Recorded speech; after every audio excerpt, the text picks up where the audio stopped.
Funding for this program is provided by Annenberg CPB to advance excellent teaching. The first men and women were hunters and nomads, awed and frightened by a world they did not understand.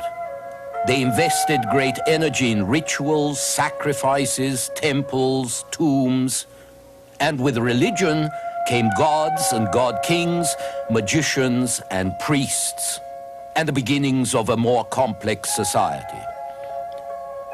The dawn of history, this time on the Western tradition.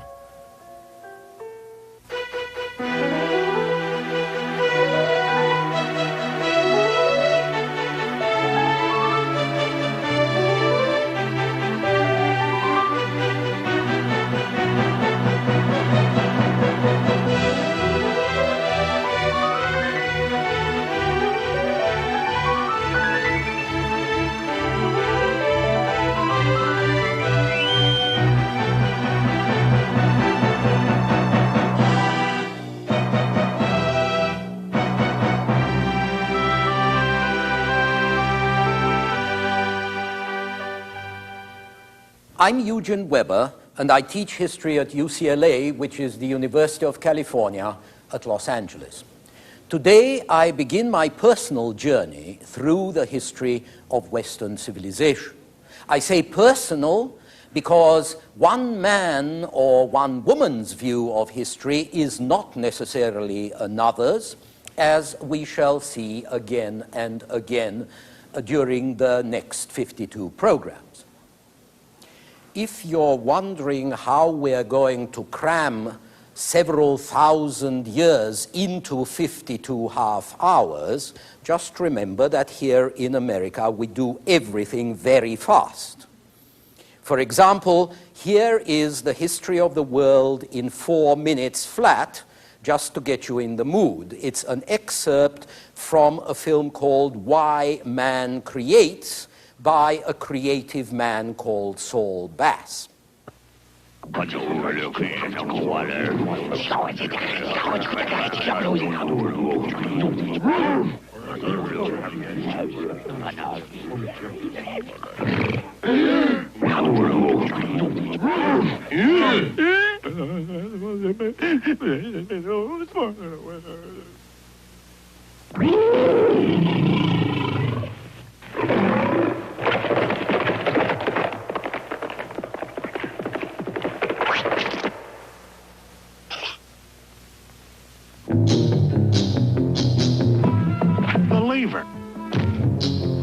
Harry, do you realize you just invented the wheel? I know.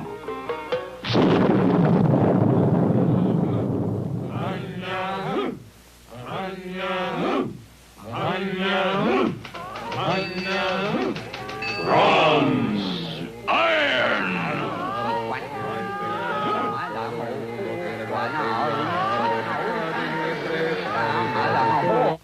All was in chaos till Euclid arose and made order.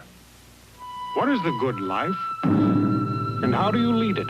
Who shall rule the state? The philosopher king. The aristocrats. The people. You mean all the people? What is the nature of the good? What is the nature of justice? What is happiness? Hail Caesar! Roman law is now in session.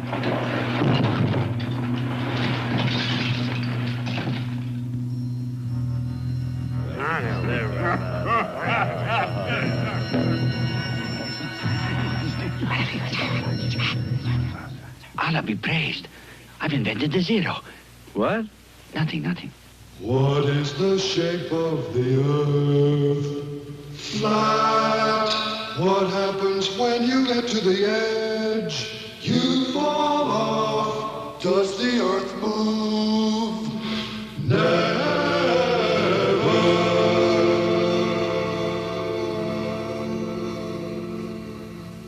The earth moves. The earth is round. The blood circulates. There are worlds smaller than ours. There are worlds larger than ours.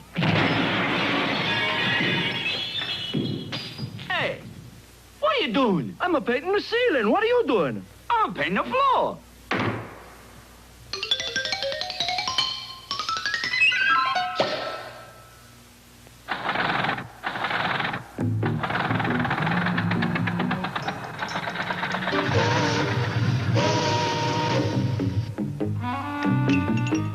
Darwin says man is an animal. Rot. Man is not an animal. Animal. Man isn't. And he's an animal.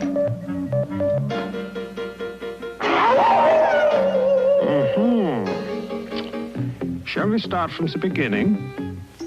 I'm a bug, I'm a germ, I'm a bug, I'm a... Louis Pasteur. I'm not a bug, I'm not a germ, I'm not a bug, I'm not a...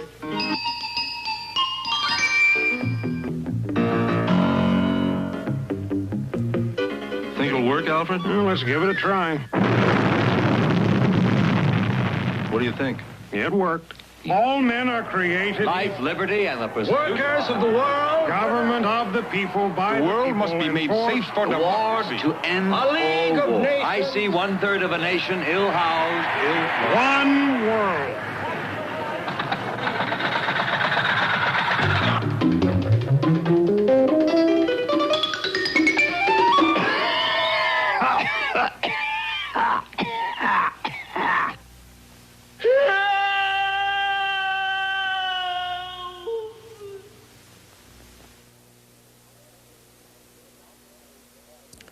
So now you know where we are headed, although I like to think it isn't as grim as all that. But where should we start? Perhaps the first thing to ask is what the scope of a series on the history of Western civilization should be. And the best way to think of it is that we are going back to the old country. We're going back to where many of our ancestors came from, to see where their stories came from, and their memories, and their habits, and the way they are, which has made us the way we are. This is what history is about, where we come from, what lies behind the way we live and act and think, how our institutions, our religions, our laws were made. And this is what I hope to do in this series, to go back to our origins. I know that all of us do not stem from the little peninsulas of Asia that we call Europe.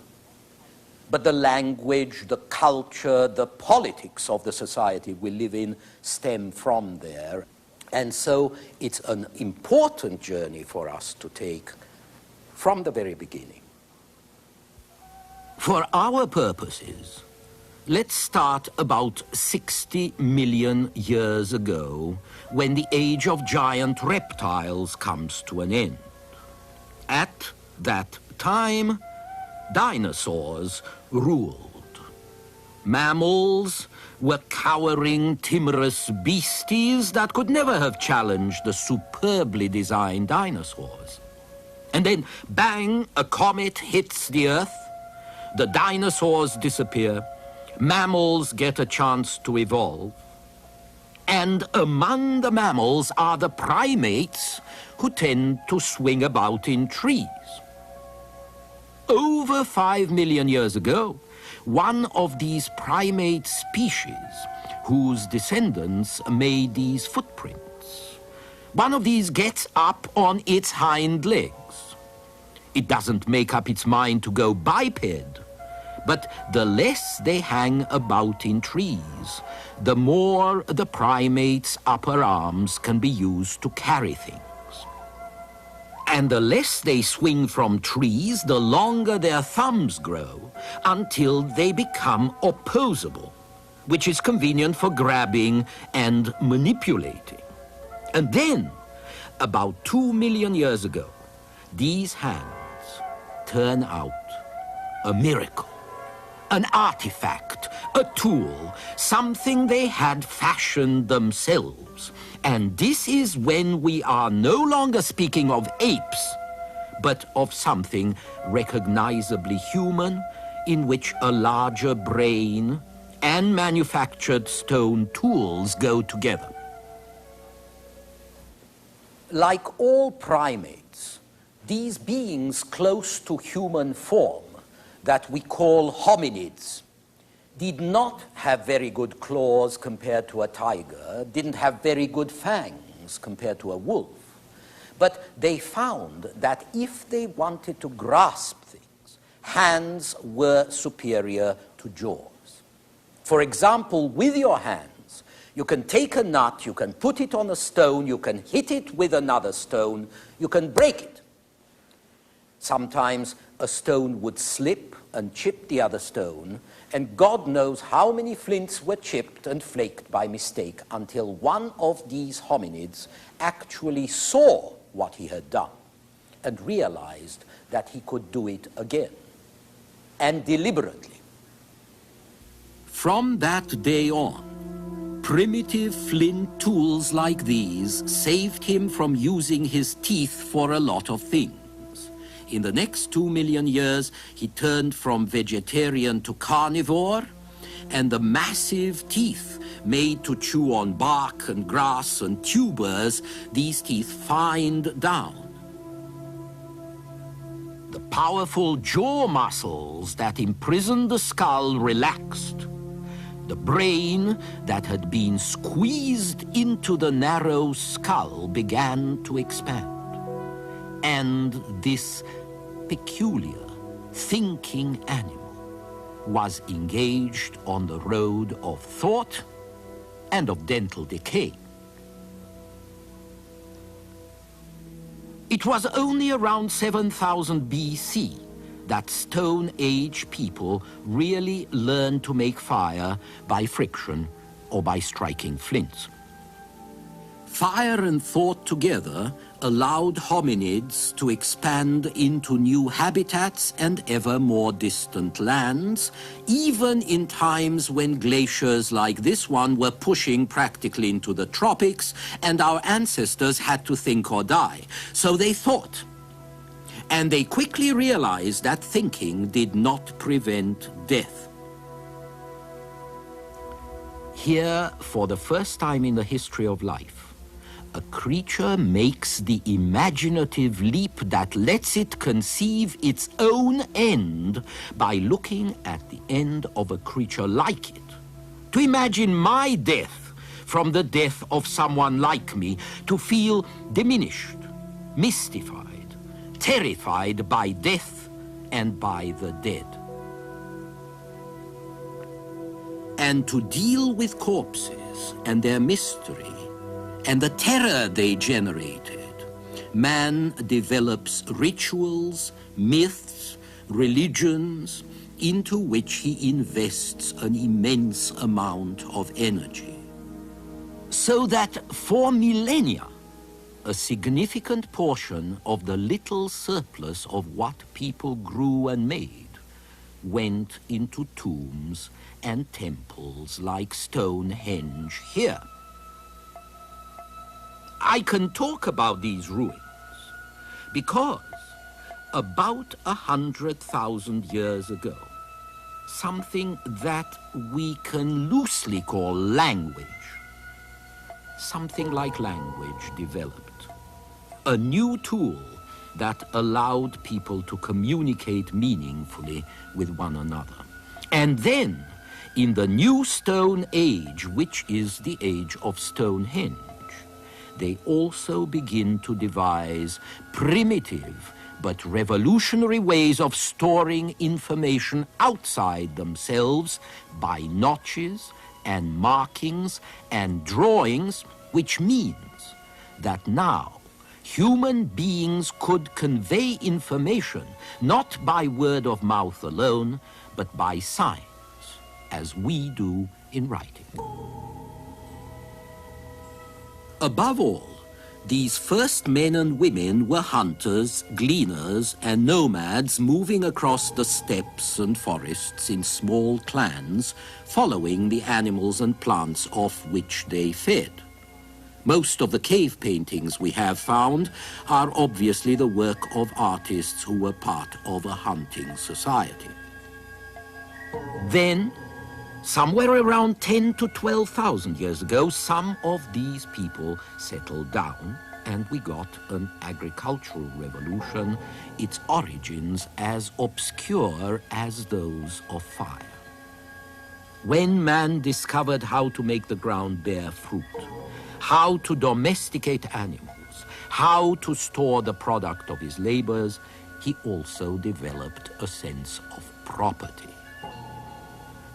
And so structured societies grew up with villages, wells, walls, slaves, and families in which lots of children guaranteed labor and perpetuation.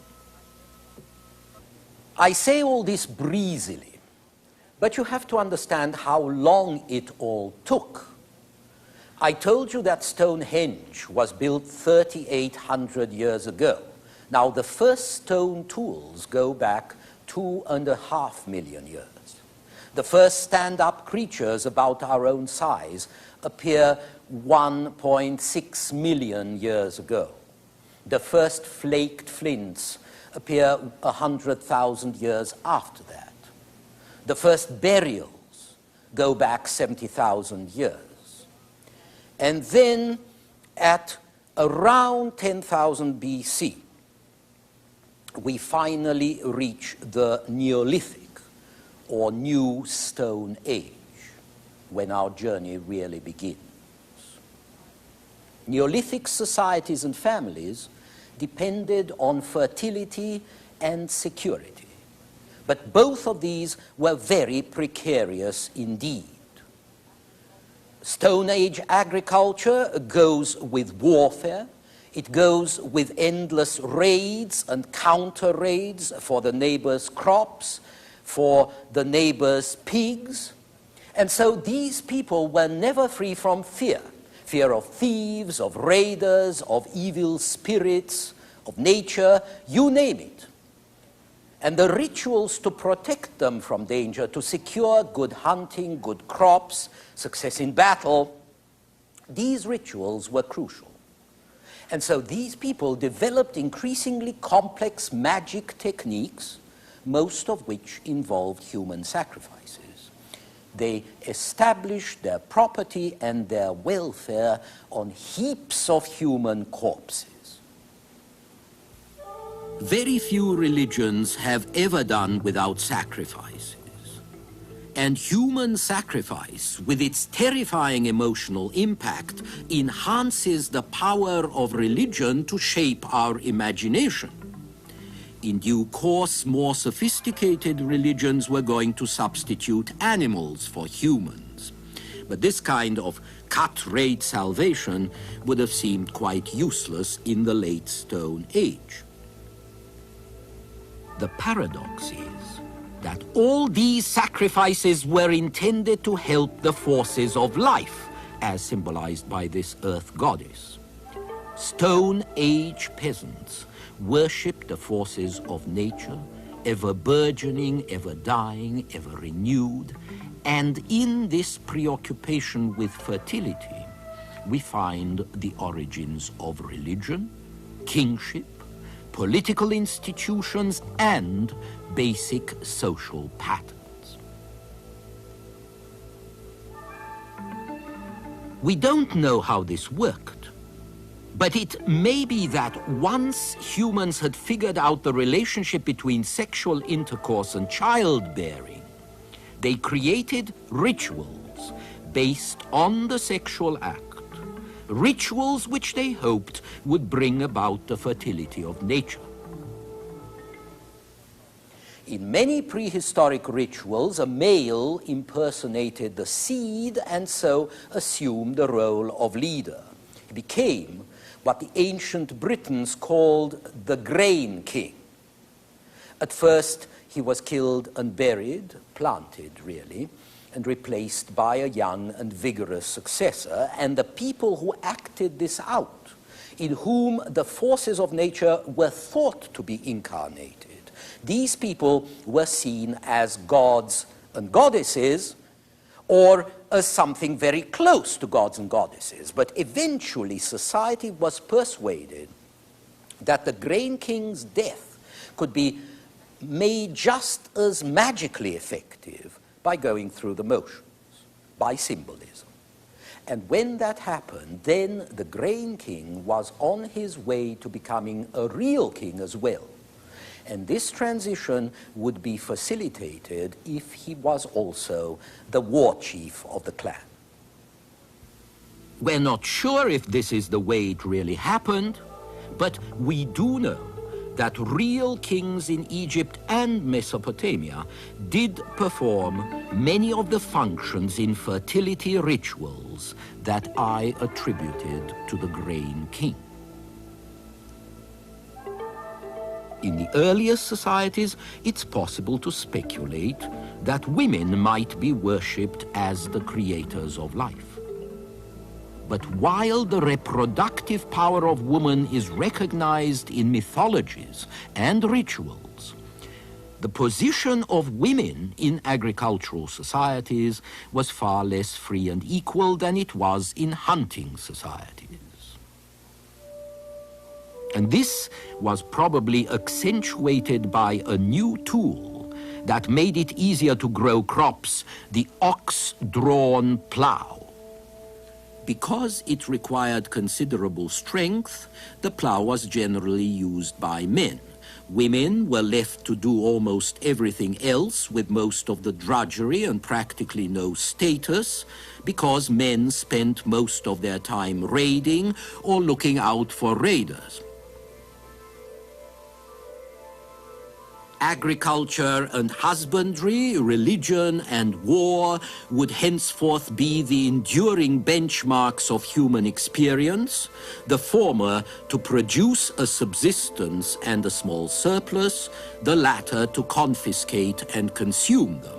Again, the details are rather vague. But we do know that early societies which left records were patriarchal, and so were their religions. And we know that these religions had priests. If magic was essential to make crops grow and cattle prosper, if fertility and healing and preservation from danger were thought to benefit the whole community, then the community would contribute to the upkeep of these specialists. And with these magicians and priests, we get the first economic class not directly engaged in producing its own food. In time, other such classes would appear: potters, miners, and craftsmen who work copper or other metals. All of this implies two things. One, that the economy was capable of producing a surplus.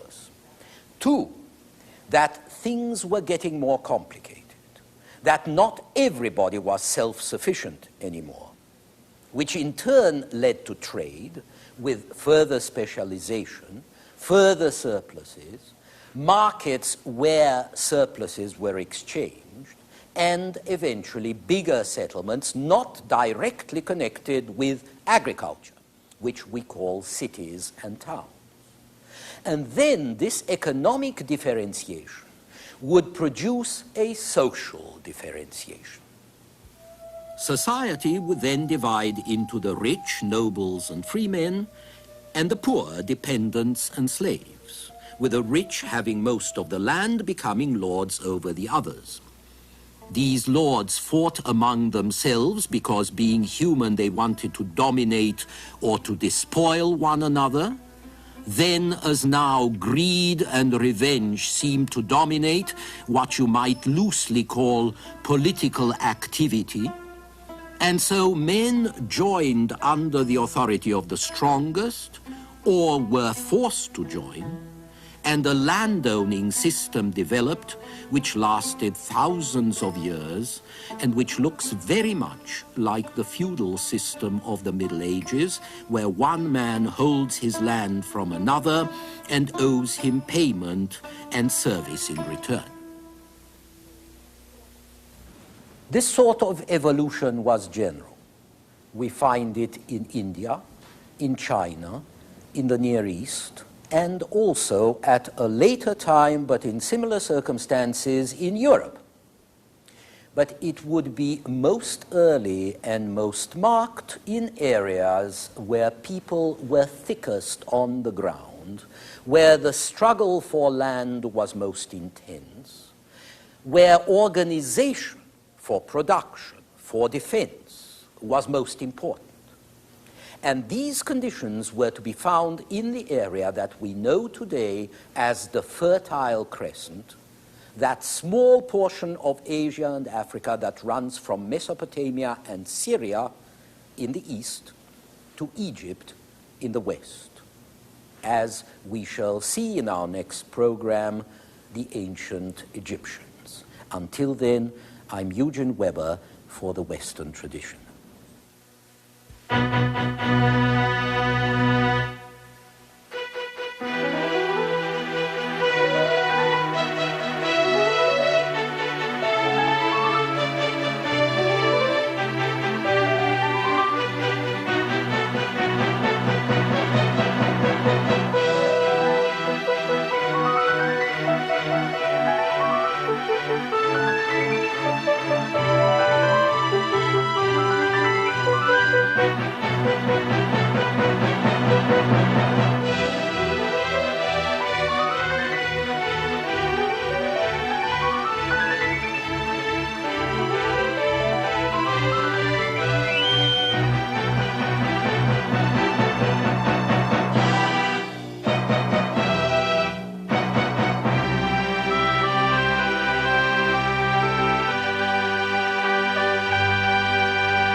Funding for this program is provided by Annenberg CPB to advance excellent teaching.